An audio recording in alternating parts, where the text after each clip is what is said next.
Ini kakak. Mm, mm.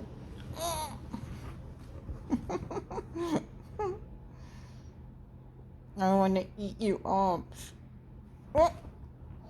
Mm.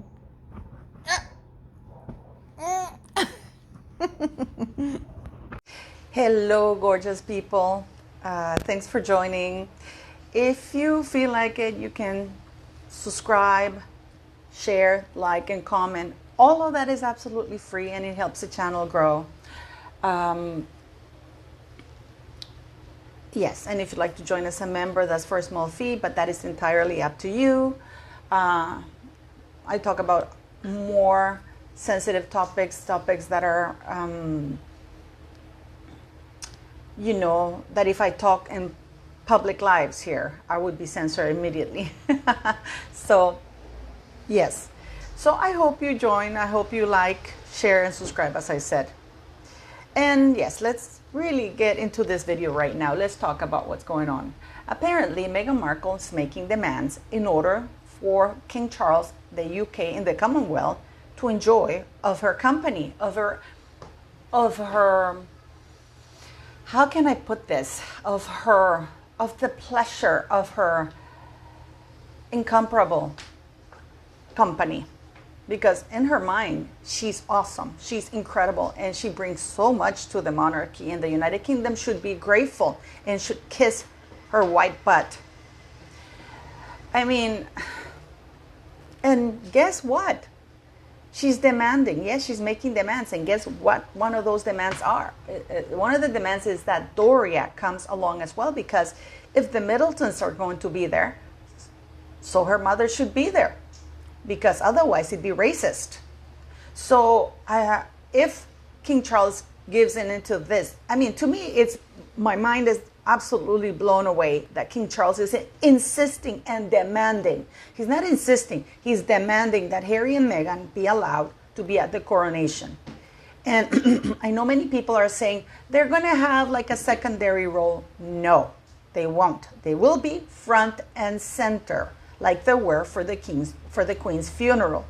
The Queen had not asked for Prince Harry to be walking behind the coffin like that, nor Meghan or anybody to walk next to it, because we know how the Queen felt. We saw it during the Jubilee, that the Queen put them all the way over to that side.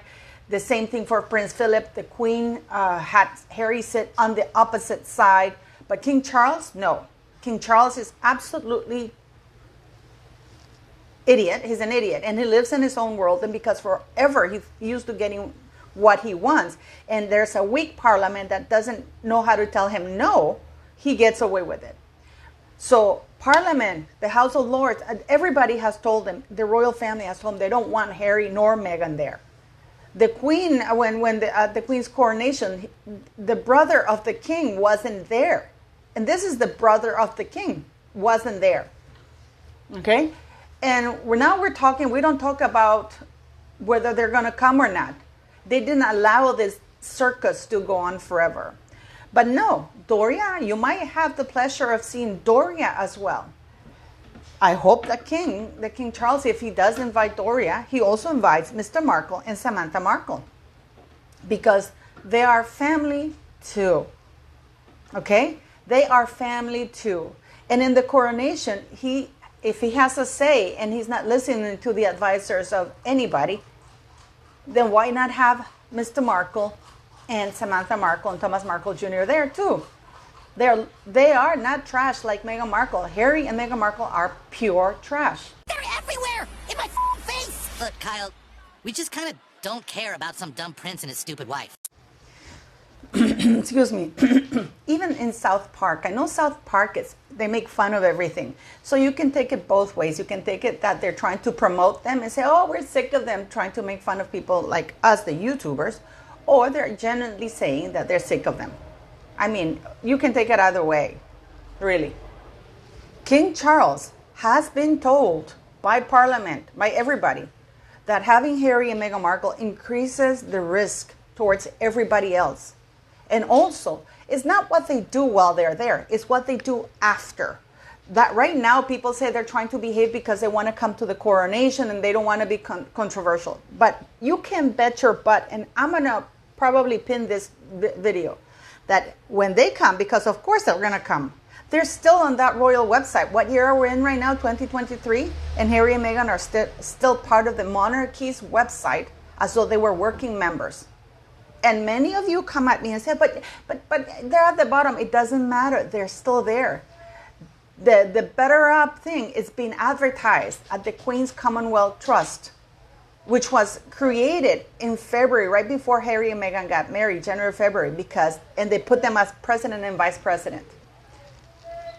We know that in the latter years of the Queen's life, she wasn't very much hands-on on a lot of stuff. The Queen's Commonwealth Trust, many speculate, was created by Prince Charles back then, and they put Harry with the purpose of putting Harry and Meghan as president and vice president of the Queen's Commonwealth Trust, something that it was very important because, of course, it was very tentative whether the Queen Commonwealth, the Commonwealth would have King Charles. Well, it's confusing to call him King Charles now because he was Prince Charles back then, as its head of the Commonwealth, because it's not an automatic, it's not a given.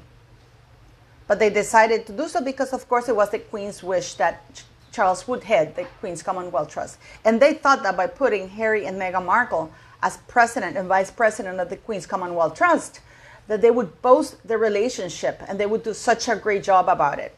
Clearly, that has backfired. And I ask all of you people, how many times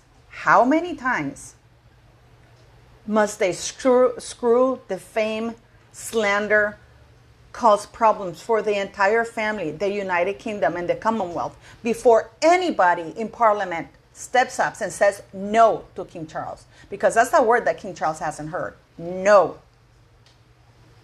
He's gotten away with cash for honors things, which is illegal. He's gotten away with that. He's gotten away with helping Jimmy Savile and, Peter Bishop.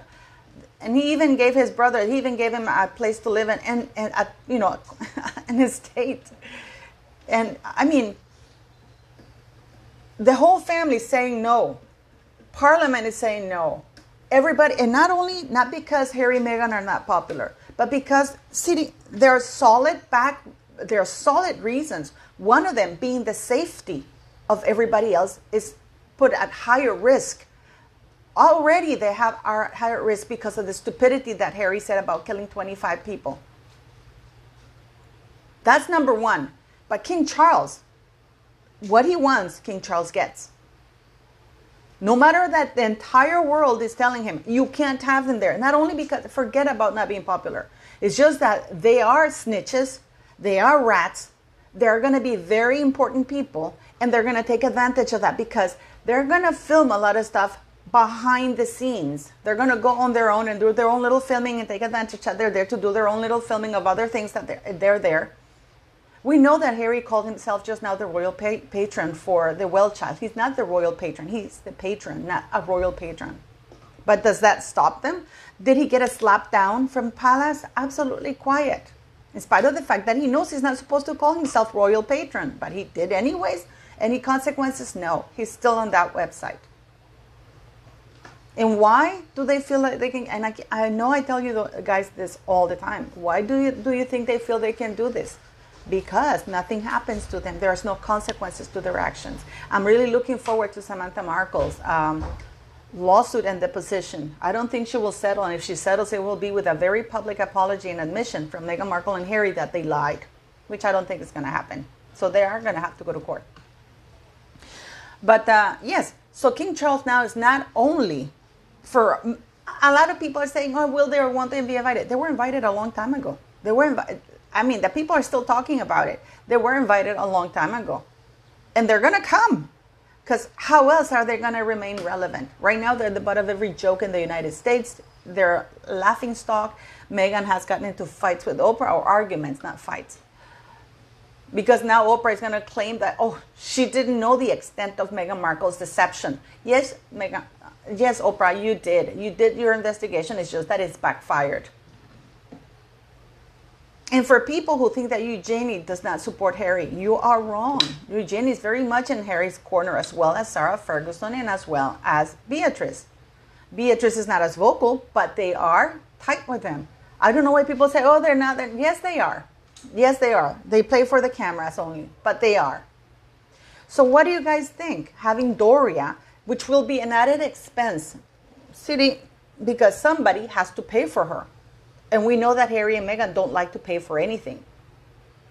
So I wonder who's going to pay for the private jet, because I'm very sure they're not going to fly commercial. And also, Meghan is demanding that her children, whatever they may be featured prominently in the coronation, along with her mother. So when people say that Meghan is making demands, why do you think she feels comfortable making those demands? Happy together with King Charles and Harry and Meghan Markle.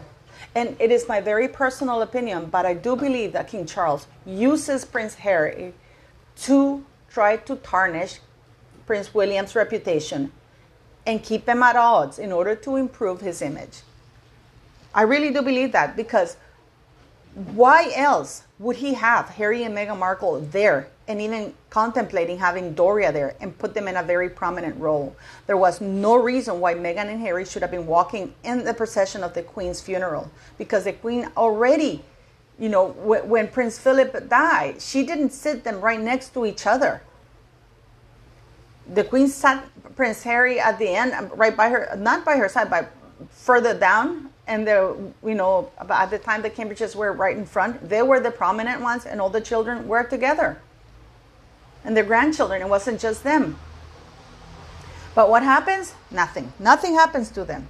So yeah, you people in the United Kingdom might end up having the pleasure of seeing Doria at this place, because King Charles wants to be racially diverse, and he's terrified of not being popular, because King Charles is more interested in doing not what's right, because he's never done what's right in his life. And people try to say, oh, he's done the right thing. Tell me one time he's done the right thing. Or, okay, never mind one time. Try 6 times or 5 times that he's done the right thing, where he had to make hard choices to sacrifice his whims to do the right thing. 5 times. That he actually has had to say, you know what? I'm going to give up my mistress and I'm going to focus on my marriage. I have this beautiful young bride. I have 2 children. You know, when the child was born, when Harry was born, this is a fact, and you can look at it. Princess Diana went to Buckingham, I don't know where they were, Buckingham Palace, and he took off to play polo. And guess who was waiting there at the polo scene? Camilla Parker Bowles. You do not take an ex-girlfriend pictures to your honeymoon. You do not. Why do you feel the need to give an ex-girlfriend who means nothing to you a farewell gift? For what? If you had nothing, why would you need to say farewell? But this is, you guys get angry about it, but it's the truth. So brace yourselves, because you might not only enjoy the beautiful, amazing presence of Meghan Markle and Harry, but also Doria. And then, after the coronation, before the coronation, during the coronation, and especially after the coronation, you're going to see a lot of things happening. And there's going to be a diplomatic, mark my words, there's going to be a diplomatic incident, because I am sure that dignitaries and other members of other royal households are going to be involved in any of the craziness that Harry and Meghan are going to do and say afterwards, or even film. I mean, what do you guys think? Do you think it's right that King Charles is even negotiating this? That he's not heeding the advice of people? That he's putting the safety of everybody there, dignitaries, other royal households, and even other royal households have expressed their concerns of having Harry and Meghan there, because they don't feel protected. They don't feel that they feel that their privacy will be violated. Parliament has said, you know what, it is too expensive because it increases the security level and risk of everybody else. I mean, what do you guys think? Do please leave your messages.